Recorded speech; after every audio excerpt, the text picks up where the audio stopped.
Um ótimo dia. VUCA, BANI, burnout. É, muito prazer. Vamos falar de tudo isso hoje aí. Saúde mental no nosso impacto da nossa vida em sociedade, na nossa vida pessoal, profissional. Quais os impactos disso? Muito prazer, professor Carlos Henrique, trazendo aqui toda a engenharia, estatística, dados, números, para a gente poder treinar, né? Como a gente tem que ir para a guerra, nós temos que ir preparados. Então, nós estamos na batalha no mundo de alterações drásticas nas relações de trabalho, nas relações pessoais, nas relações profissionais, e a palavra da moda é empreender. Então, muito prazer, professor Carlos Henrique. Eu trago aqui no meu Instagram, Empreender com o CHD, porque eu trago aqui o meu conhecimento adquirido ao longo de 30 anos de formação acadêmica em áreas diversas, e experiência profissional também em diversas áreas ao longo desses anos, de empresas, instituições, organismos internacionais, empresas privadas, de governo. Essa experiência profissional e a vivência de ter superado 12 cirurgias, mais a perda de visão, com alimentação, enfim, outras terapias naturais saindo da medicação alopática, que sempre causava efeitos adversos, para que você possa desenvolver as suas habilidades e também descobrir, desenvolver, enfim, é o H, né? Conhecimento é a base de tudo. 84% dos negócios quebram, pequenos negócios até 5 anos, por falta de conhecimento. 64% desses negócios quebram até 3 anos. Né? Isso aí, quando a gente vai... Eu já dei aula de empreendedorismo, gestão financeira e gestão da qualidade, e esses dados eu apurei quando eu parei as aulas oficial, né, na instituição federal. Então, vamos apresentar aqui, porque a saúde, eu comentei a questão da saúde, viu como é que a saúde parou minha vida, e o pior, né? Você já viu aí na maior empresa de todos os tempos, né? Essa é do celular, né? Então, com 56 anos, o criador do iPhone foi, né? Porque quando a gente está no mundo hoje, principalmente o mundo aí de internet, enfim, ganhando muitos milhões, né? Ou batendo 1.000 seguidores, então parece muito feliz, mas também estava feliz lá, né? A empresa de maior valor de mercado, sucesso, enfim, imbatível, e aos 56 anos foi, né, pouca idade, deixou de cuidar da saúde. Então, nosso foco é esse. Bom, vou abrir aqui a nossa apresentação, ela está aqui, vou colocar ela no PDF aqui, eu estou compartilhando aqui no YouTube, depois, ao final, vou deixar o link, estou transmitindo aqui no Instagram, mas a apresentação está no YouTube, estou gravando aqui, e eu tenho um grupo que chama-se Cimenteiro da Informação, Saúde Integral, no WhatsApp, no Telegram, né? E aqui vai ser publicado no grupo de Cimenteiro da Informação no YouTube. Tá? Então, assim, quais os efeitos do estresse na saúde mental?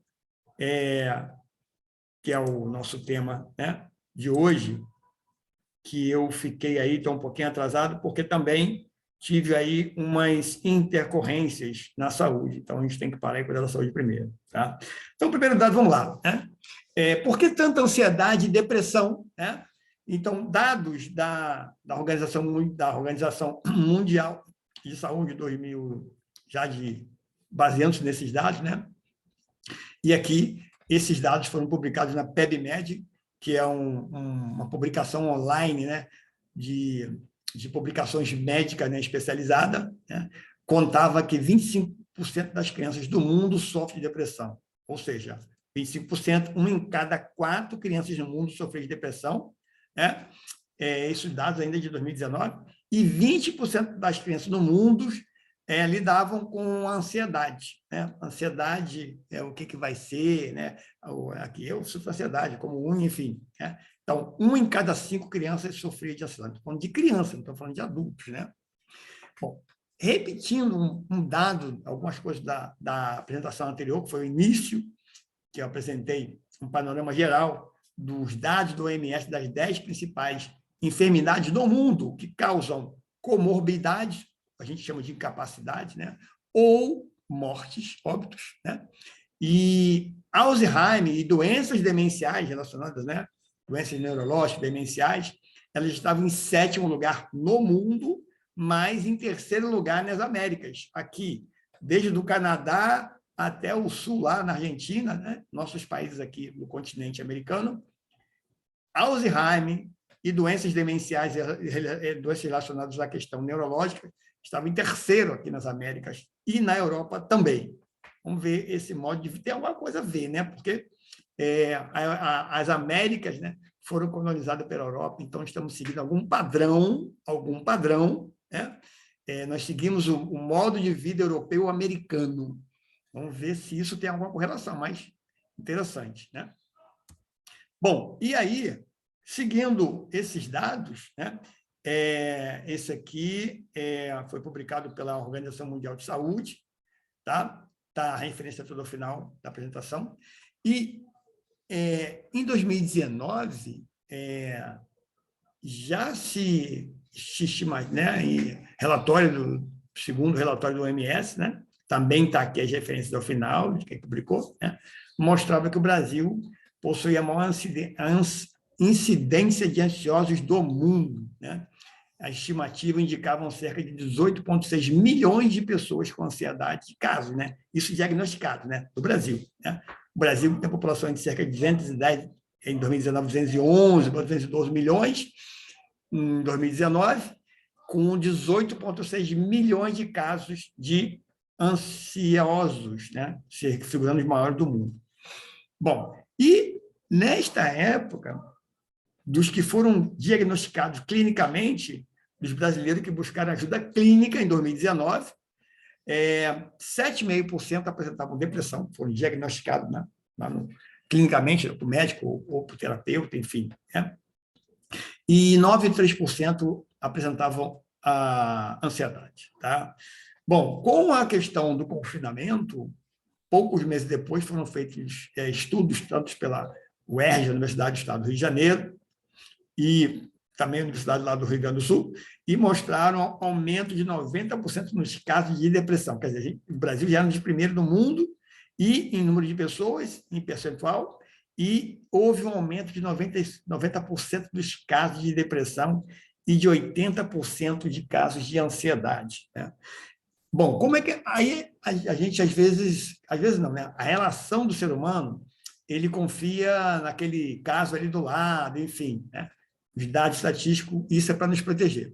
Eu pude conviver com essa questão da ansiedade, porque ao longo do confinamento, que o Brasil só teve vacina, o confinamento começou em março de 2020, as vacinas só começaram a ser aplicadas em janeiro de 2021. Então, ao longo de 2020, na minha família, foram 6 pessoas falecidas, né? E só a última que foi com Covid, né? Todos os outros casos, desde 6 anos até 94 anos, foram de pessoas que conviviam com doenças há anos, tá? E poucos meses depois do confinamento foram morrendo, né? E aquilo, eu, como pesquisador, aquilo foi me chamando a atenção, né? E aí fui levantar esses dados de depressão, de ansiedade, né? Que é uma das causas que mais matam e mais causa comorbidade no mundo, e o pior, é pouco percebido pelas pessoas. Quando eu fiz terapia em 2012, a psicóloga falou uma coisa assim, ela falou assim, cara, fantástico, você se conhece muito bem. A gente pergunta, é direto, né? A gente pergunta as coisas, né? A maior dificuldade que nós temos no consultório com o paciente é ele levar ele a entender, né? Diagnosticar o que ele tem, né? O pior desafio de um psicólogo é fazer com que o paciente, né, entenda, compreenda o que ele está passando.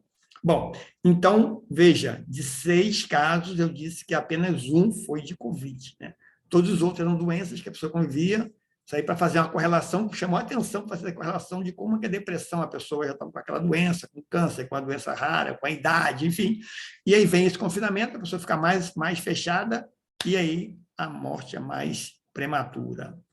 Bom, segundo a apresentação da doutora Carla Tiepo, ela é neurocientista, né, professora da USP, ela mostrou, numa semana que eu assisti, chamada Unimed Health Week, e ela mostrou que existiam estimativas, né, dentro desses números aí também, de cerca de 20 a 33 milhões de trabalhadores sofrendo de burnout. Bom, burnout, né? Segundo esse dicionário aqui, Cambridge Advanced Learner Dictionary, que é um dicionário lá da língua inglesa, lá da Inglaterra, trouxe de lá, burnout é uma doença, né? Uma enfermidade, né? Um estado, né? Um estado de excesso, né? De trabalho, né? Quer dizer, é um resultado de uma doença ou de esgotamento por excesso de atividade, tá? E eu vou comentar um pouco sobre o burnout, né? A gente vai falar à frente, mas o burnout, ele não está associado só à questão física, né? Do trabalho físico, mas principalmente a questão emocional e mental, tá? Ela colocou também que cerca de 2/3 das pessoas no trabalho relatavam ansiedade, insônia, falta de motivação e anedonia, ou seja, existia essa estatística, né, de pessoas no trabalho relatando ansiedade, né, insônia, 2/3, né, 67%, falta de motivação e anedonia. Anedonia é a perda de sentir prazer, né? Anedonia é a perda de você sentir prazer por fazer alguma coisa, tá ali, né? E ela é muito própria, essa anedonia, né? Essa falta de prazer de estados depressivos graves. Mas, como eu comentei, né? Mais do que o aspecto físico, envolve o emocional, mental, principalmente, eu já observei isso, podendo afetar cuidadores. Eu já tive a experiência de vou para a consulta médica e ligo, enfim, quando chego lá, eu tenho que atender a minha médica, a minhas médicas, enfim, o que estão lá, né? Então, médicos, enfermeiros, terapeutas, enfim, às vezes, psicólogos, né? Pessoas que têm que lidar com essas questões emocionais, muitas vezes esquecemos, eles sofrem mais, estão ali na linha de frente dando com isso. Então, essa questão do burnout, inclusive com a intensificação da pandemia, com certeza, né, afetou quem tem que cuidar de você, né? Eu percebo várias vezes, às vezes estou lá vou para a consulta médica e eu percebo que o médico está esgotado emocionalmente, até esgotado fisicamente, enfim, né? Mas, atenção, né? Então, com essa situação que foi comentada aqui, né, dessa situação de burnout, enfim, de ansiedade, né, de confinamento que aconteceu, né? Aí foi gerada uma sigla chamada VUCA, VUCA na Muvuca. O que é VUCA? Um termo em inglês, que o V é de volatilidade, o U é de uncertainty, que é incerteza, o C é de complexity, que é complexidade, e o A é de ambiguity, ambiguidade. Olha o que acontece, né, na nossa vida, que surgiu essa sigla, né? Volatilidade, né? Intermitência, passageiro, descontinuado. Então, podemos falar isso, inclusive, eu parafraseio isso na minha área de engenharia elétrica, que antigamente você tinha uma geladeira. Se você quebrava, você consertava a televisão, né? E aí, com os tempos modernos, não conserta mais, né? O conserto fica mais caro do que ou ficar perto, enfim. E também ninguém quer mais ter, não tem ninguém para consertar, enfim. E as coisas são feitas para quebrar mesmo, para você não consertar, né? O preço, né? Mas isso aí quebrou, joga fora. Não tem mais conserto, os equipamentos, principalmente eletrônicos, né? E vários outros também. E isso se reflete, né? Eu falo sempre, avalio isso, os equipamentos se refletem na vida das pessoas. As pessoas também, né? As relações não são consertadas, não são reparadas, né? Encheu o saco, trocou. Então, assim, a volatilidade se tornou muito grande, e as pessoas perceberam um pouco, talvez, isso nas relações pessoais. Começou nos equipamentos, nas relações de trabalho, enfim, volátil, né? É uma coisa muito, né, que não tem uma continuidade. Então, estamos vivendo relações muito voláteis, em que já há tempos atrás, um exemplo, né? Número de descasamentos é maior do que o de casamentos, né? e as pessoas já casam, vamos testar, se não der certo, e já é isso aí. Então, a volatilidade pessoal, profissional, enfim, isso é incerteza, né? A volatilidade cria uma insegurança. A incerteza, ela se refere a questões social, política e econômica. Então, a questão social, temos vivido desde, isso já desde 70, enfim, mas isso cada vez mais vai se intensificando, a cultura do eu, né? E eu chamo essa cultura do eu a cultura do I. iPhone, iFood, iPod, iTunes. Né? O que é o I, né? I em inglês é eu. Eu lembro quando era criança, ou tempo atrás, a gente tinha uma televisão para toda a família assistir. Eu não tinha muita televisão, mas, enfim, era comum, né? Hoje, cada um tem sua TV no seu quarto, o seu celular, seu computador, sua vida. Quem vai sentar na mesa para jantar, né? Se reunir a família, né? Cada um come no seu lugar, enfim, é o mundo do AI que estamos vivendo. E esse mundo do AI, ele gera, né, essa questão aí social também, né? Essas incertezas sociais. O que faz o AI, né? Cada vez mais que eu penso no eu, perde-se o sentido do contexto da sociedade. Além disso, a questão de questões que, no Brasil, especialmente, questões de gênero, de raça, enfim, tem se intensificado muito isso, né? De religião, né? Agora, recentemente, um ministro, para ser nomeado, tinha que ser terrivelmente evangélico, né? Então, assim, tem nada a ver o cara ser evangélico com ser governador, prefeito ou ministro. Então, questões sociais, de raça, de gênero, se intensificaram muito e isso as pessoas deixam para lá. Porque as pessoas, elas também concordam com aquilo, são pilares, né? Mas isso causa reflexos, e isso foi um dos reflexos, por exemplo, da questão social. Eu fui para a Inglaterra logo depois do Brexit, imediatamente após o Brexit, e lá que eu perdi a visão total. Então, essa questão social, de ser estrangeiro, ser negro, foi um estresse intenso que não foi causado lá pelos ingleses, mas por quem tinha que me receber, que é de um país lá, que é asiático, que falou, foi a própria pessoa que tentou se aproveitar. Então, veja, as próprias pessoas que dizem que são discriminadas, né, elas próprias tentam afetar as outras. A questão política, no mundo e no Brasil, por exemplo, dois casos, né? A questão política, os Estados Unidos viveu isso recentemente, até a troca do presidente, né?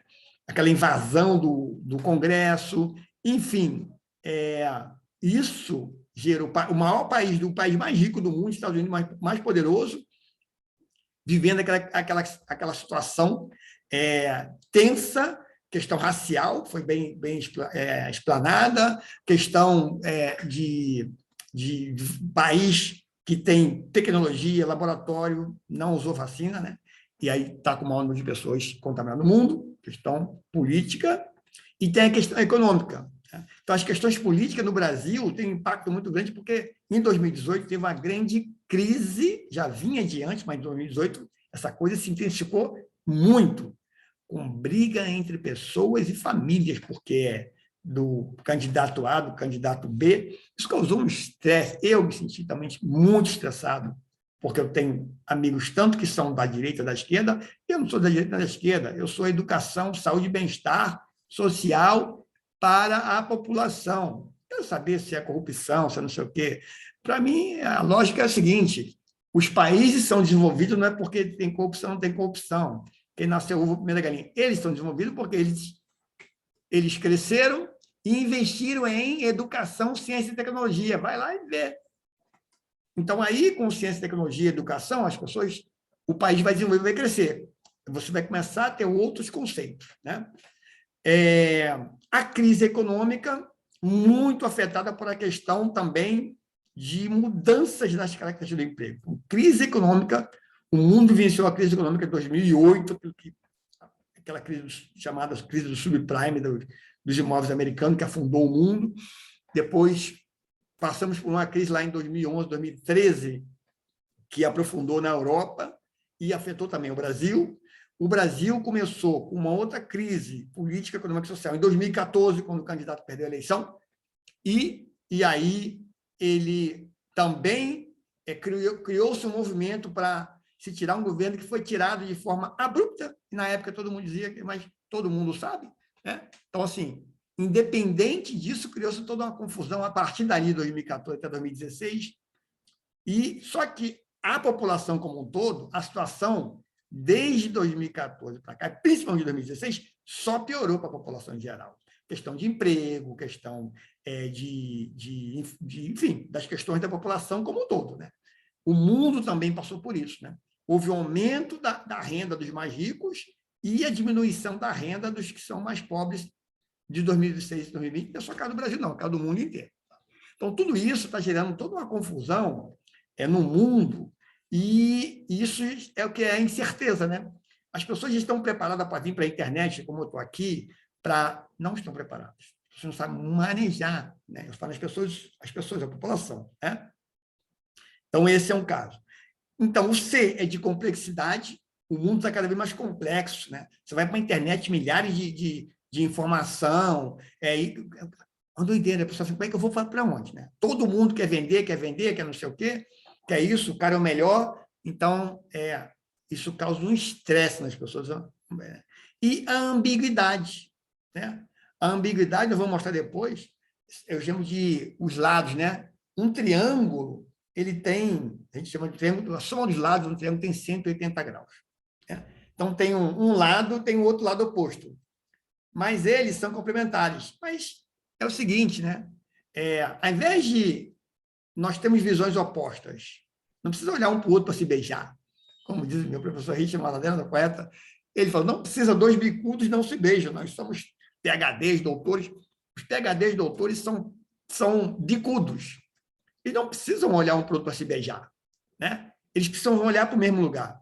Essa ambiguidade é que também, né, cada um quer ter o seu, todo mundo está certo, né? Um ângulo está certo, o outro está certo, ao invés de olhar para o mesmo lugar. Então, tudo isso é parte dessa sigla VUCA, que está gerando essa questão mental que está nos afetando e a maioria não está nem percebendo. Tá? Bom, com esse aprofundamento da situação, a gente está vendo agora a questão de guerra no mundo, mas essas questões já vinham lá desde 2008, enfim, essa guerra comercial que se tornou agora uma guerra realmente, uma guerra física. Né? E aí, essa sigla de VUCA, em inglês, ela foi para BANI, B-A-N-I, né? O BANI de B, de Breitler, que é frágil, com essa situação de crescimento da depressão, enfim, da ansiedade, dessas questões todas de ambiguidade que eu falo, que foi comentado aqui, as pessoas se tornaram mais frágeis, né? A imunidade, isso afeta a imunidade das pessoas. Gera uma ansiedade, o A de anxiety, né? Em inglês, né? O mundo ficou complexo e não linear, né? O que é não linear? 1 mais 1 não é 2, e não é 2 mesmo, né? 1 mais 1 pode ser 1,44, que é a raiz, 1 mais 1 depende do ângulo, né? Então, o mundo está sendo cada vez mais não linear, né? As coisas não têm muito mais linearidade no mundo, né? É o N do Bunny. E o I de incomprehensible, que é incompreensível. Tem coisas que são incompreensíveis, né? E as pessoas querem tornar aquilo incompreensível. Ao longo daqui, nós vamos vendo pouco a pouco isso. Bom, vamos lá, então, né? Eu já comentei antecipadamente, está aqui no slide, né? Foi publicado lá no canal do YouTube, enfim, no Telegram, no Instagram, enfim. Eu falei da polarização política, né? Da crise de 2016, que vem aprofundando, né?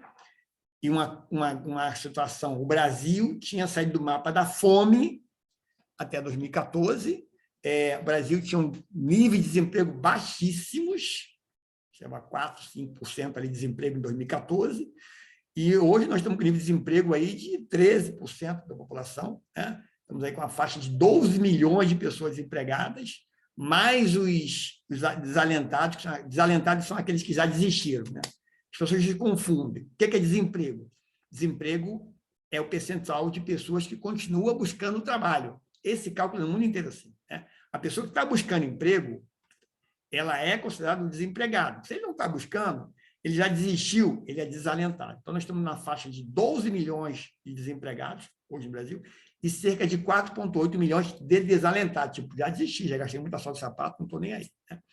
Mas um dado interessante é que o Brasil tem convivido aí com mais de 105 milhões de pessoas, ou seja, quase metade da população, com renda de R$ 400 por mês.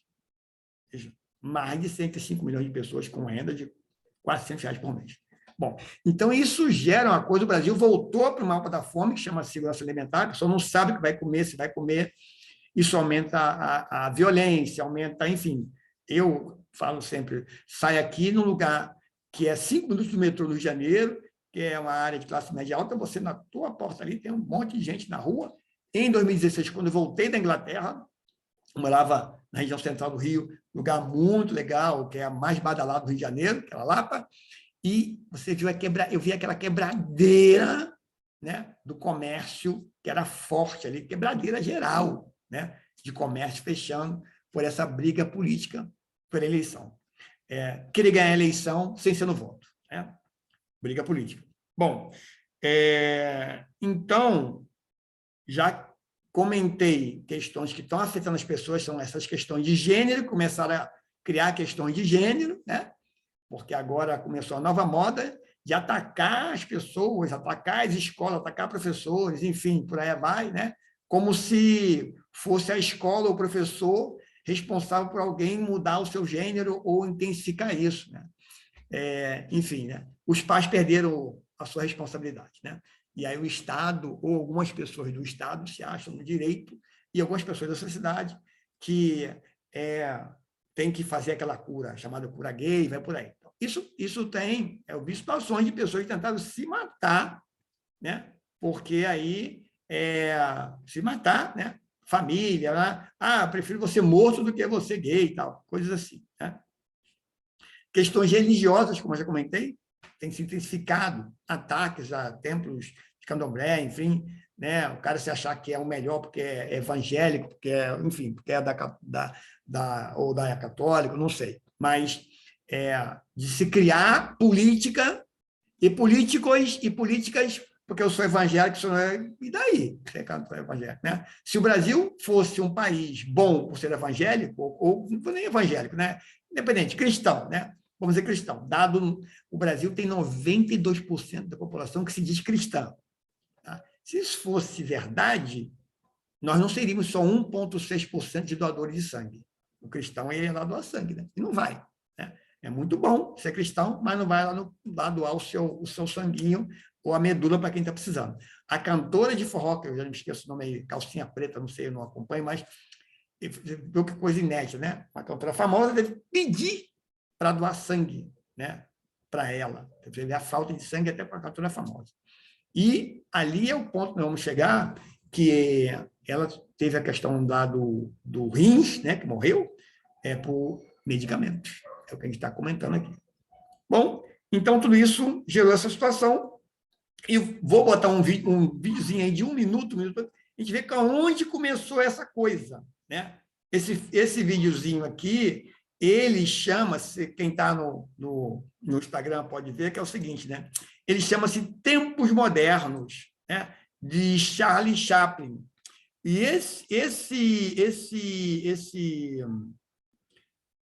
esse vídeo, né, do Tempos Modernos, ele mostra exatamente...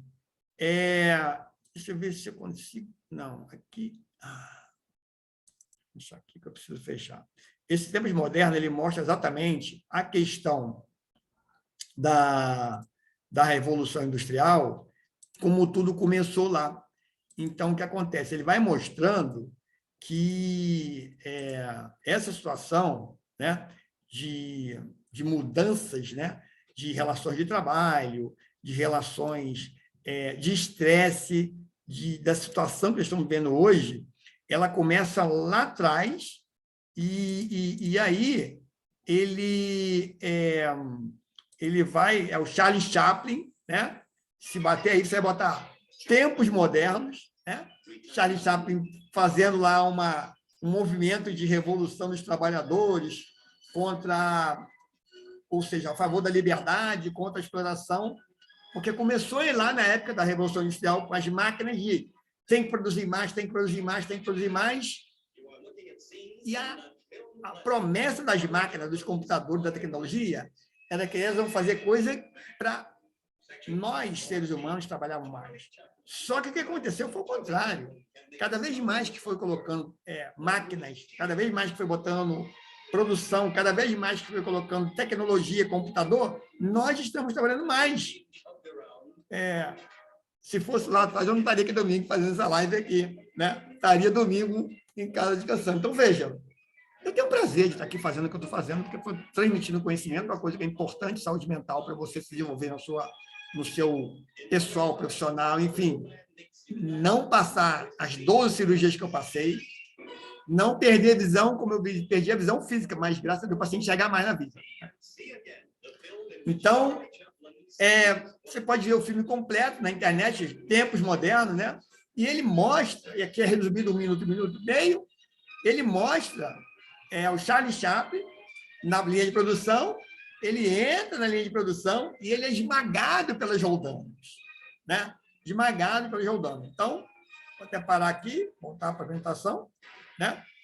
Porque é isso que o filmezinho conta, tá? Que hoje nós estamos sendo mais esmagados ainda por essa situação que o mundo está vivendo hoje, tá? Situação de desafios, né? Bom, vamos à frente. Tá. Então, isso começou lá, veio se aprofundando com a questão que eu comentei do eu, né? O mundo é tudo eu. Eu quero fazer o meu site, eu quero ser o mais poderoso, eu quero bombar, eu quero, enfim, quem está na internet ganha milhões. Desde 2000, quando começou a pandemia, eu entrei em lives, em debate com pessoas que estão faturando 2 milhões, mais de 2 milhões por ano, mais de 2 milhões por ano. Linda, loura, dos olhos azuis, não sei o quê, né? Cara, a pessoa entrou em depressão por causa da pandemia. Mora na cobertura, não sei o quê, da família, foi assim, né? Interessante, né? Então, e eu brincava assim, né? Cara, né? Você está lá ganhando 2 milhões por ano, linda, está com a mãe, eu já não tenho mãe há 20 anos, né? Linda, olhos azuis, negão aqui, não está ganhando 2 milhões e eu não estou com depressão. Quer dizer, assim, a depressão a gente sempre está, né? Porque a depressão a gente fala que é o topo e o fundo, né? Claro que no momento que eu perdi visão, enfim, não descobria, você está na depressão. Mas uma coisa é sentir dor. É mesmo que eu vou lá na academia, malho, sinto dor. A outra coisa é sofrer. Então, eu posso estar na depressão, mas eu estou lá ralando, estou com a cabeça positiva, enfim, que a depressão é o fundo que você está vivendo, seja emocional, mental, físico, enfim. Não é você estar na glória, né? E quando você está na situação adversa, você está na depressão. Mas uma coisa é você ter dor e outra coisa é você sofrer. Essa pessoa estava sofrendo. Eu vivi depressões com dor, sem sofrer, né? Porque eu estava trabalhando outras pessoas. Bom, então, essa crise essencial, falamos disso, se intensificou, veio nos anos 2000, e aí tem uma coisa muito interessante, né? A gente começou com essa eletrônica, com tecnologia, novos equipamentos, que eu vou fazer uma live sobre isso. Poucas pessoas percebem que na área delas, mas os equipamentos modernos, como celular, tudo Wi-Fi, né? Pensa lá no seu micro-ondas. Micro-ondas. O que é um micro-ondas? Quem é da área aí, Paulo Eraso está aí, que é de engenharia eletrônica, sabe muito bem que onda eletromagnética, né? O comprimento, né? Onda, né? A Terra dá uma volta em torno do Sol, tá? E da Lua, né? São 24 horas. A gente chama que isso é a frequência, ou seja, no outro dia repete. No outro dia repete. Então, essa volta tem um percurso, né? Uma distância, uma quilometragem, né? Então, isso tem um comprimento, né? E isso tem um tempo.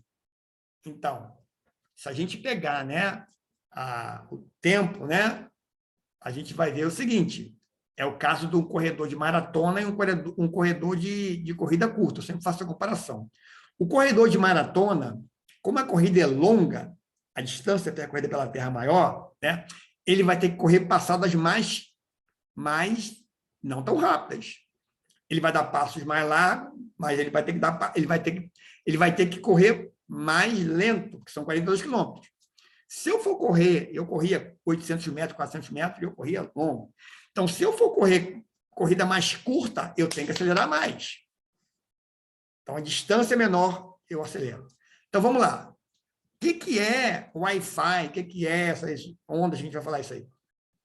Gigahertz, alta frequência. O que é o dar mais passadas? É aumentar a frequência. Então, eu estou mostrando que quando eu aumento a passada, porque a distância é menor. Se eu for correr uma corrida mais longa, eu tenho que dar passadas mais lentas. Não posso acelerar, que eu vou cansar. Então, significa que quanto mais aumenta a frequência, todo mundo fica 5G, 6G, G é frequência. Quanto mais aumenta a frequência, mais a comprimento de onda é menor. Ou seja, a onda desse equipamento que nós estamos perto, ela está perto da nossa pele, perto do nosso cérebro. E o celular é usado onde? Aqui. Aquela onda eletromagnética, ela é curtinha. Então, esse é um outro efeito que basicamente não se fala. Né? Isso está afetando você emocionalmente, enfim, tua mente nem percebe. É tanta radiação eletromagnética no mundo hoje, antena de não sei o que, isso, celular, Wi-Fi, TV, rádio, satélite, né? E mais o celular. Né?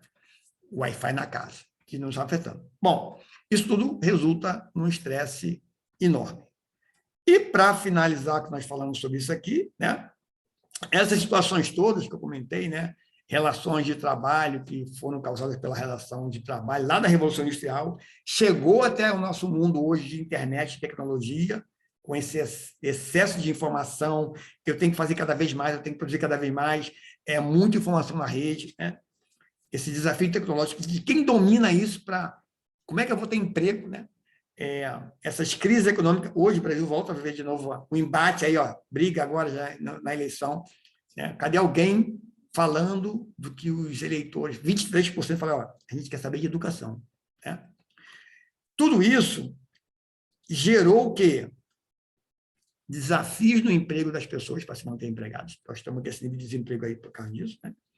Perda do poder aquisitivo, menor renda, e o pior, às vezes muito pior, as pessoas que estão ganhando dinheiro na internet, com poder aquisitivo, ou em outras situações, que é uma grande parte, estão deteriorando sua saúde e bem-estar, sem notar, que é pior, como eu comentei o caso do inventor do iPhone, né, que morreu aos 56 anos, com câncer, trabalhava tanto, né, como vários aí que as pessoas não percebem, porque estão no uhu, no sucesso, com 11 mil seguidores, com 20 mil seguidores, com 2 milhões de seguidores, né, e aí vai ser mais difícil. Né? Isso são chamadas pequenas mortes do dia a dia. Tá? Esses são dados da Organização Mundial de Saúde, são dados resumidos pela doutora neurocientista que eu vi lá no Unimed Health Week, né? Ela é professora da USP, né? Carla Tiepo. São dados que eu peguei da Fiocruz, publicado na Fiocruz Brasília também, né? PebMed, que é um dos maiores portais de medicina do Brasil, para a gente ter atenção. E principalmente, né, da OMS e da Organização Pan-Americana de Saúde, que é a OPAS, que é o braço da OMS nas Américas. Tá? E aqui eu coloco, né, para finalizar, o seguinte, né, o que eu chamo nesse canal de se meter da informação é exatamente esse.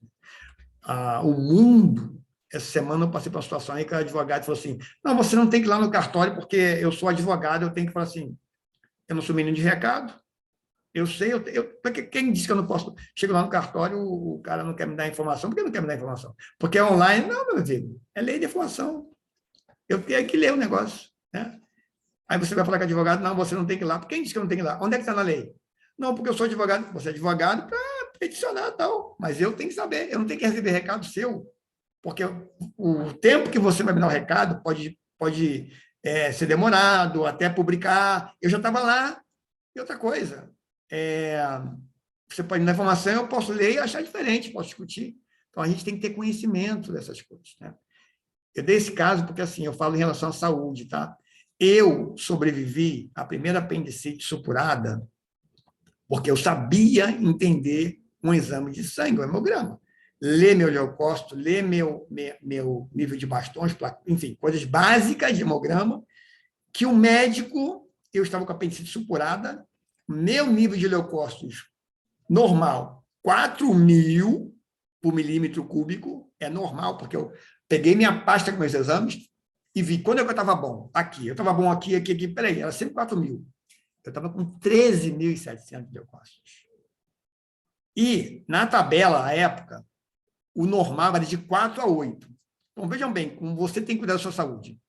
De 4 a 8 é normal. Se eu batesse em um outro médico, se eu tivesse com 8, ele ia dizer, está normal. Eu ia dizer, não, eu estou com 100% adulterado, porque o meu normal é 4. Eu peguei vários exames que eu tinha feito, em estado que eu estava bom. Eu era corredor, atleta, eu tinha vários exames, 4. Tem coisa errada. Nunca deu 8, 6. O meu estava 13.700. Né? Os bastões tinham subido assim absurdamente, né? Que é o sistema de defesa, enfim, neutrófilos, enfim. Mas aí isso me deu a capacidade de eu falar assim, vou sair daqui. Porque ele botou que eu não tinha infecção nenhuma, que eu não tinha infecção nenhuma. E me tratando mal no hospital. Eu pedi ambulância para outro hospital e lá me salvaram. Eu já estava com 4 dias no hospital com essa situação. Quando eu cheguei no outro hospital, no 5º dia, eu internei na segunda tarde, fui para o outro, cheguei quinta noite, mas cheguei tarde, a médica, outro dia de manhã, sexta, eu já estava com 15.700 de leucócitos, né? Então, 400, praticamente 400%, quase 400% de alteração do nível de defesa, neutrófilo bombando lá em cima, e sobrevivi graças a isso. Então, recuperei a perda de visão. Aí o meu ótico perguntou, como é que você descobriu que a perda de visão veio do sistema, quer dizer, não é que a perda veio do sistema da alimentação, tá? Como é que eu descobri na alimentação a forma de resolver a perda de visão que os médicos, nenhum exame identificava? Por que estava no sistema digestivo? Aí que está, você tem que se observar. É o que a gente vai fechar aqui. Nosso propósito é esse, tá? Levar você a se questionar, se observar.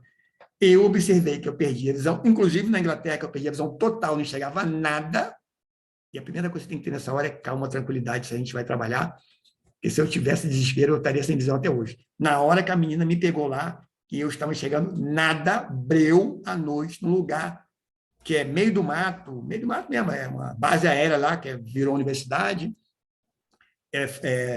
na área rural, só tinha a menina da recepção para me atender, ela viu meu olho, disse que estava vermelho, igual sangue vinho escuro.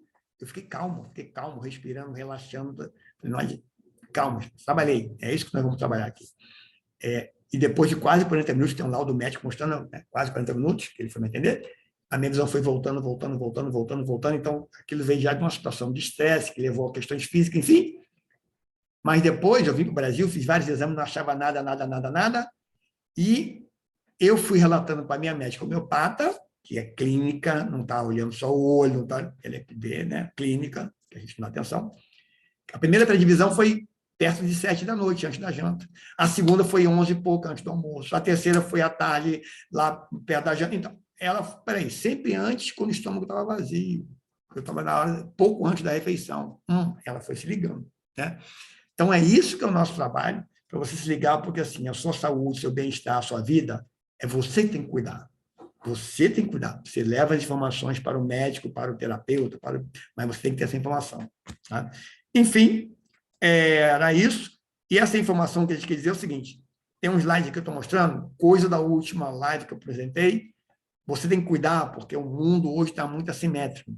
Então, por exemplo, se eu fui na página do Ministério da Saúde no Brasil, para falar sobre Covid, aí vai ter os dados de Covid lá, e eles botam um negócio bem marcante assim, 30 milhões e... Na época, eu já está maior, né? Já estava mais de 31, mas foi há uns 15 dias atrás, estava 30 milhões e 400 mil contaminados, né?